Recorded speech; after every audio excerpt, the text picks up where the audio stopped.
بسم اللہ الرحمن الرحیم۔ السلام علیکم ورحمۃ اللہ وبرکاتہ۔ دوستو، آج ہمارے موضوع کا عنوان ہے بیت المقدس، بنی اسرائیل اور مسلمان۔ حضرت ابراہیم علیہ السلام نے مکہ میں اپنے ایک بیٹے حضرت اسماعیل علیہ السلام کو بسایا، جبکہ فلسطین میں دوسرے بیٹے حضرت اسحاق علیہ السلام کو بسایا۔ حضرت اسحاق علیہ السلام کی اولاد میں اللہ تعالیٰ نے بنی اسرائیل کا سلسلہ قائم فرمایا۔ اسرائیل حضرت اسحاق علیہ السلام کے بیٹے حضرت یعقوب علیہ السلام کا لقب تھا، اور انہی کی اولاد کو بنی اسرائیل کہا گیا۔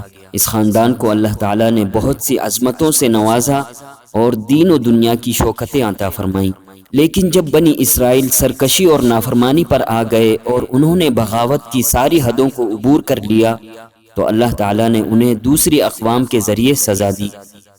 بیت المقدس کئی بار ان کے ہاتھوں سے نکلا اور دنیا کی متعدد جابر قوموں نے عذاب الہی بن کر بنی اسرائیل کو وقتاً فوقتاً برباد کیا، لیکن جب انہوں نے اللہ کی طرف رجوع کیا اور اپنے گناہوں سے توبہ کی تو خالق کائنات نے انہیں بیت المقدس کی حکمرانی پر بحال کر دیا۔ اس سلسلے میں دو واقعات کا ذکر بہت اہم ہے۔ ایک بار جب بنی اسرائیل کو حضرت موسیٰ علیہ السلام کی قیادت میں فرعون کے مظالم اور غلامی سے نجات ملی، تو بنی اسرائیل کو اللہ تعالیٰ کی طرف سے حکم ملا کہ وہ بیت المقدس کو اس وقت کی جابر قوم سے آزاد کرانے کے لیے جہاد کریں اور اس مقدس شہر پر اپنا اقتدار بحال کریں، مگر غلامانہ ذہنیت کی حامل قوم نے حضرت موسیٰ علیہ السلام سے کہا کہ بیت المقدس پر قابض قوم بڑی طاقتور ہے اور ہم کسی طرح اس کا مقابلہ نہیں کر سکتے، اس لیے حضرت موسیٰ علیہ السلام اور ان کا خدا دونوں جا کر جنگ کر کے قوم کو بیت المقدس سے نکال دیں گے تو ہم وہاں داخل ہو جائیں گے۔ اس پر اللہ تعالیٰ نے بنی اسرائیل پر 40 سال تک بیت المقدس میں داخلہ حرام قرار دے دیا اور وہ 40 سال تک صحرائے سینا میں بھٹکتے رہے۔ اس کے بعد بنی اسرائیل کی نئی نسل آئی جس نے حضرت یوشع بن نون علیہ السلام کی قیادت میں جہاد کیا اور بیت المقدس کو آزاد کرایا۔ دوسرا واقعہ جالوت بادشاہ کے زمانے کا ہے، جو اپنے وقت کا ایک جابر اور ظالم حکمران تھا اور بنی اسرائیل پر ظلم کرتا تھا۔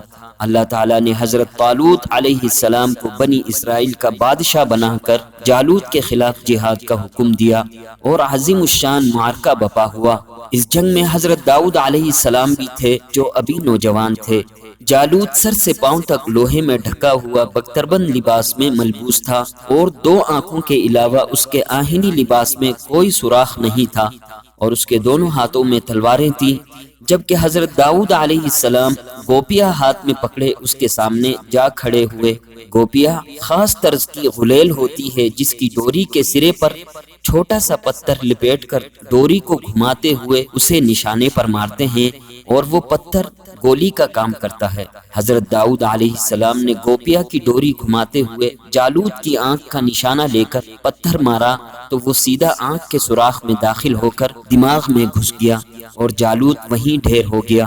اس طرح اللہ تعالیٰ نے بنی اسرائیل کو فتح سے ہمکنار کرتے ہوئے بتایا کہ اصل قوت ظاہری اسباب و وسائل میں نہیں بلکہ اللہ تعالیٰ کی تائید و نصرت میں ہے۔ یہ وہ دور تھا جب بنی اسرائیل انبیاء کرام علیہم السلام کی تعلیمات کے وارث اور علم بردار تھے، اس لیے اللہ تعالیٰ نے کفر و جبر کے مقابلے میں ان کی بہت سے مواقع پر مدد کی۔ لیکن آج صورتحال برعکس ہے۔ بنی اسرائیل کے دونوں گروہ یہودی اور عیسائی آسمانی تعلیمات سے محروم ہو چکے ہیں، اور انہوں نے نہ صرف وحی الہی اور آسمانی تعلیمات کو تاریخ کے دھندلکوں میں گم کر دیا ہے بلکہ وہ آسمانی تعلیمات کی علمداری سے اعلانیہ طور پر دستبردار بھی ہو چکے ہیں۔ چنانچہ انبیاء کرام علیہم السلام کے مولد و مسکن اور مرکز و مستقر بیت المقدس پر ان کا کوئی استحقاق باقی نہیں رہا۔ بیت المقدس کے وارث صرف مسلمان ہیں جو آسمانی تعلیمات اور وحی الہی پر ایمان رکھتے ہیں۔ دنیا میں وحی الہی اور خداوندی قوانین کے نفاذ کے علم بردار ہیں اور وحی الہی ان کے پاس محفوظ حالت میں موجود ہے، اس لیے صرف وہی انبیاء کرام علیہم السلام کی تعلیمات و مشن اور بیت المقدس کے وارث ہیں۔ آج بیت المقدس کی بازیابی اور فلسطینی مسلمانوں کے حقوق کی بحالی کی جدوجہد کے حوالے سے بڑا المیہ یہ ہے کہ مسلم ممالک کے حکمران طبقات آسمانی تعلیمات سے دستبرداری اور وحی الہی کی حکمرانی سے انکار کے معاملے میں یہود و نصارہ کے ہم خیال ہو چکے ہیں۔ وہ عملاً انہی کے کیمپ میں شمار ہوتے ہیں اور وہ حضرت موسیٰ علیہ السلام کے ان ساتھیوں جیسا کردار ادا کر رہے ہیں جنہوں نے جہاد سے انکار کر کے پیچھے بیٹھے رہنے کا معاملہ کیا تھا۔ اس لحاظ سے اسلامی تحریکات کو بیک وقت دو محاذوں کا سامنا ہے۔ ایک طرف یہود و نصارہ کی مشترکہ قوت ہے، جبکہ دوسری طرف انہی کے مشن کی حامل نام نہاد مسلمان حکومتیں ہیں۔ اس لیے راستہ بڑا کٹھن اور جد و جہد بہت صبر آزما ہے۔